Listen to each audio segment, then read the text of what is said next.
बहुत शुक्रिया। सबसे पहले सर ये बताइए कि आज ऑल पार्टीज कॉन्फ्रेंस हुई है फलस्तीन के मामले पर, तहरीक इंसाफ ने इसका बॉयकॉट क्यों किया, इसमें शिरकत क्यों नहीं की है? बिस्मिल्लाहिर्रहमानिर्रहीम। सबसे पहले तो बात यह जी कि हुकूमत वक्त आप खुद अंदाजा लगा सकते हैं, यहाँ पे तो कोई फलस्तीन का झंडा उठाए तो उसके खिलाफ भी पर्चे ये लोग कर देते हैं।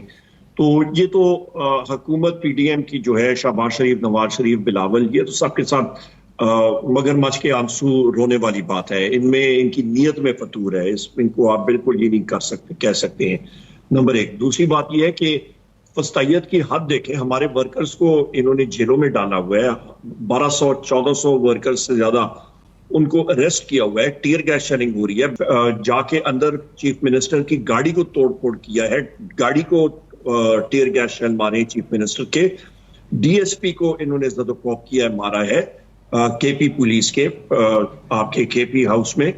और उसके बाद ये सारी चीजें करने के बाद आजम खान स्वाति साहब, ज़ईफुल उमर हमारे साथी हैं, उनको अरेस्ट किया हुआ है। अलीमा खान साहिबा को, उज़मा खान साहिबा को लातादाद जरताज बीबी के घर में गए हैं, उनको दुपट्टा नहीं पहनने दिया, स्लीपर नहीं पहनने दिए, घसीट के उनको बाहर लेके गए।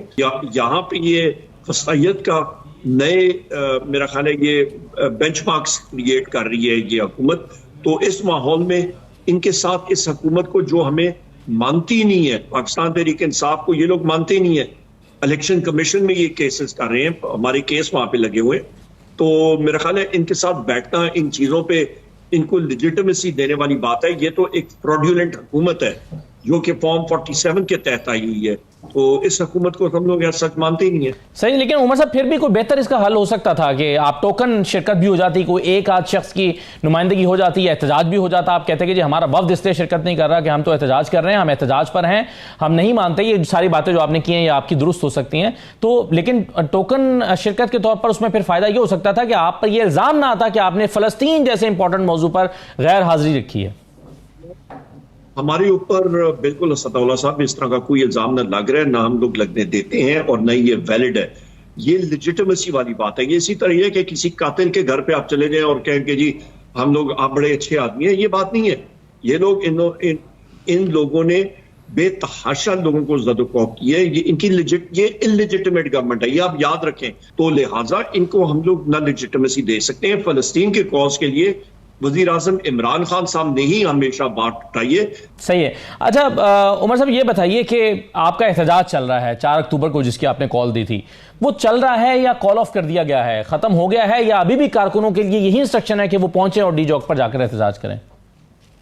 नहीं, अभी तक तो हमारा एहतजाज चल रहा है और हम लोग उसकी मोडालिटीज जो है, हमारी जो सियासी क़यादत है उसको फाइनलाइज करके ऐलान के मुताबिक उसको मॉड्यूलेट करेगी। जो इंस्ट्रक्शंस यमीन खान साहब को वजीर आजम इमरान खान साहब ने दी थी, वो मेरा ख्याल है अगले 1-2 दिन में जो है वो जाहिर हो जाएंगी और उसके मुताबिक हम लोग चलेंगे। जो इंस्ट्रक्शंस इमरान खान ने अली मीन गंडापुर साहब को उमर साहब दी थी, उसके बारे में तो कल उन्होंने अपनी स्पीच में कह दिया कि हमें यह कहा गया था कि बस जी चौक पहुंचे, हम पहुंचे, एहतजाज किया और वो खत्म हो गया। तभी तो वो केपी हाउस चले गए थे। तो उनकी अंडरस्टैंडिंग तो इमरान खान की इंस्ट्रक्शंस की यही है। जी बस अभी सियासी क़यादत, हमारी मीटिंग होगी, हमारी जो कोर कमेटी और पॉलिटिकल कमेटी है, जो वहां से एलामिया आएगा वो फाइनल होगा। तो उमर साहब, जो अली मीन गंडापुर साहब ने अपनी कहानी सुनाई है, जिसको आपने अगवा का नाम दिया, आपने खुद भी वीडियो पैगाम जारी किया था, आपने कहा कि उन्हें अगवा कर लिया गया है। उन्होंने तो आके बयान दिया कि उन्हें अगवा नहीं किया गया, और जिस अंदाज में उन्होंने पूरी कहानी अपने रात भर छुपने की और फिर केपी असेंबली पहुंचने की, वापसी के सफर की जो कहानी सुनाई है, क्या पार्टी उस पर यकीन कर रही है? बिल्कुल कर रही है। ये इत्तेफाक से जिस इलाके से गए हैं, ये हरिपुर का इलाका था। और ये भी मैं कहता चलूं कि जैसे ही इनके ऊपर रेड हुआ था, मतलब पहली तो बात अलमिया ये है कि फेडरल गवर्नमेंट को रेंजर्स और इस्लामाबाद पुलिस वो किस कानून के तहत अंदर गई, उन्होंने तोड़ फोड़ क्यों की। दूसरी अहम बात यह है कि एक चीफ मिनिस्टर के पीछे इस तरह जाना और उसको अरेस्ट करने की कोशिश करना, इसको हम लोग कंडेम करते हैं। उसके फौरन बाद पुलिस जो है वो मेरे घर आई, मेरे घर के अंदर इन्होंने रेड किया, ना कोई वारंट ना कोई चीज। लीडर ऑफ की ऑपोजिशन के घर पे ये रेड हो रहा है। कौन सी डेमोक्रेसी में होता है कि जी हाँ कोई मेहमान है, मेरी वाइफ से मेरी सिस्टर वहां पे थी, नमाज पढ़ रहे थे, वो कहते हैं कि जी हम लोग आए हैं यहाँ पे ढूंढने के लिए, उमर यूब खान है यहाँ पे। और भैया आप किसको ढूंढ रहे हो, आप किसके तहत ढूंढ रहे हो? मेरी बेल्स इंटैक्ट हैं, आपके पास वारंट नहीं है। केपी हाउस में ऐसे लोग छुपे हुए थे जो अफगान नेशनल थे और जिनको गिरफ्तार किया गया वो भी अफगान नेशनल थे, फिर वो असलहा बरामद करने और उसकी तस्वीरें भी दिखा रहे हैं। तो उसके लिए वो कहते हैं कि अगर कोई दहशतगर्द छुपा होगा या गैर मुल्की बाशिंदा छुपा होगा तो उसके लिए छापा मारा जा सकता है। अच्छा, मुझे ये बताएं, कल केपी पुलिस आती है, यहां पे वो छापा मारती है और उठा के ले जाती है, अमीर मुकाम को उठा के ले जाती है, XYZ को उठा लेके जाती है, फिर क्या होगा? ये आए तो सही ना, मतलब ये फर्ज-ए-माल केपी पुलिस इन पे छापा मारती है और लोग उठा के ले जाती है और कहती है कि जी हमारे ये मतलूब है, फिर ये बात तो दुरुस्त है कि आप ये तो एक ऐसा रास्ता खुल रहा है। उमर साहब ये सही कह रहे हैं आपके, अगर सिंध हाउस में कुछ लोगों को उस वक्त छुपाया गया था जब आपकी हुकूमत थी, तो इसका मतलब तो ये हुआ कि आप भी सिंध हाउस के ऊपर अपनी नफरी भेज के वहां से अपने लोगों को बरामद कर सकते थे। ये तो एक रास्ता आने वाले वक्त में खुल सकता है। अच्छा, लेकिन अब सर मतलब ये तो फर्ज-ए-माल जी आपके फेडरल गवर्नमेंट के ऑफिसर इधर उधर फिर रहे होते हैं, केपी में कोई आता है, उठा के हम लोग अरेस्ट कर लें, इनको बंद कर लें हम लोग।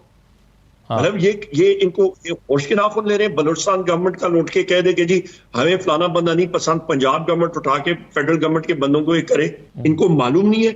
ये कहते हैं जी रियासत अली अमीन खान और हम MNAs MPs हम रियासत हैं। ये बाकी जो है आपकी DG रेंजर्स हो गए या DG इंटेलिजेंस एजेंसीज हो गए या आपकी मुसल्लह अफवाज हो गई, ये सारे के सारे पुलिस हो गए। और ये कोई बहाना मानने वाला है कि जी हम लोग अफगान नेशनल्स को उठाने के लिए आए हो? भाई आप लोग होश के नाखून लो। आप गवर्नमेंट प्रॉपर्टी आपने डिस्ट्रॉय की है, इनके खिलाफ तो हम लोग एक्शन लेंगे। आप अली अमीन साहब की जो तकरीर है या उनका बयान है उनकी के गुम रहने के हवाले से, उस पर यकीन करते हैं या आप जाती तौर पर यकीन करते हैं, या इसको पार्टी की पॉलिटिकल कमेटी में और अपनी मीटिंग में डिस्कस किया गया है या कोर कमेटी में या किसी भी फोरम पर, और डिस्कस करने के बाद तमाम लोगों ने इत्तेफाक किया है कि हाँ अली अमीन गंडापुर ठीक कह रहे हैं जो कुछ कह रहे हैं? नहीं, मेरी तो रात गए अली अमीन खान से बात हुई थी, मैं उधर ही गया था, उनसे मिलने के लिए गया हुआ था।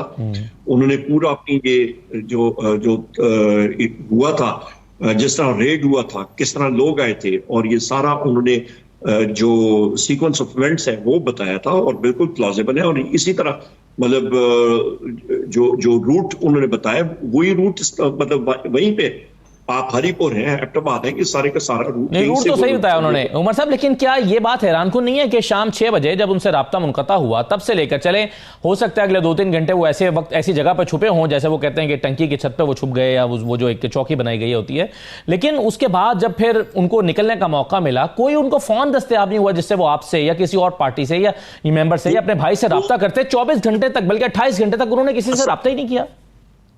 असदुल्ला साहब बहुत अक्लमंदी की जब तक वो अपने ठिकाने पे नहीं पहुंचे। आपको मतलब साथियों को जो ये पूछ रहे हैं उन्होंने इन चीजों से वो गुजरे नहीं है, इमीडिएटली ट्रेस हो जाते हैं फोन।